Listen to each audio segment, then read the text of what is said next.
ಮಲೆನಾಡಿನಲ್ಲಿರುವ ಜಾಗೃತ ಶಕ್ತಿ ಪೀಠಗಳಲ್ಲಿ ಒಂದು ಚಂದ್ರಗುತ್ತಿಯ ಶ್ರೀ ರೇಣುಕಾಂಬಾ ದೇವಿ ದೇವಸ್ಥಾನ. ಸೊ ಇಲ್ಲಿ ಜಾತ್ರೆ ನಡೀತಾ ಇದೆ. ಆ ಜಾತ್ರೆ ಹೇಗಿದೆ ಅಂತ ನೋಡೋಣ ಬನ್ನಿ.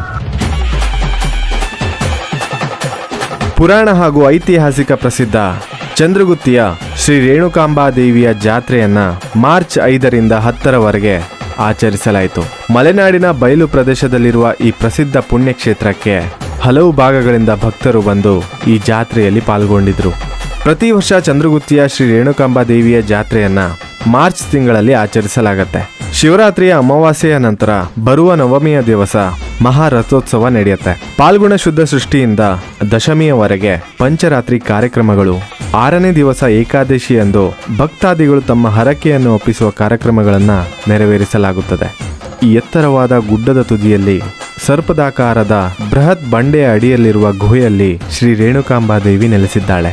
ಪೌರಾಣಿಕ ಹಿನ್ನೆಲೆಯ ಪ್ರಕಾರ ಪರಶುರಾಮ ತನ್ನ ತಂದೆಯ ಆಜ್ಞೆಯಂತೆ ತಾಯಿಯ ಶಿರವನ್ನ ಕಡಿದ ನಂತರ ಜಮದಗ್ನಿ ಪರಶುರಾಮ ತನ್ನ ಆಜ್ಞೆಯನ್ನ ಪಾಲಿಸಿದ್ದಕ್ಕಾಗಿ ಸಂತೋಷಗೊಂಡು ನಿನಗೆ ಬೇಕಾದ ವರವನ್ನ ಕೇಳು ಎಂದು ಹೇಳ್ತಾನೆ. ಆಗ ಪರಶುರಾಮ ತನ್ನ ತಾಯಿಗೆ ಪುನರ್ಜನ್ಮ ನೀಡುವಂತೆ ವರವನ್ನ ಕೇಳ್ತಾನೆ. ಶ್ರೀ ರೇಣುಕೆ ತನ್ನ ಪುನರ್ಜನ್ಮ ಪಡೆದು ನಂತರ ಇಲ್ಲಿ ನೆಲೆಸಿದ್ದಾಳೆ ಎಂಬ ನಂಬಿಕೆ ಇದೆ.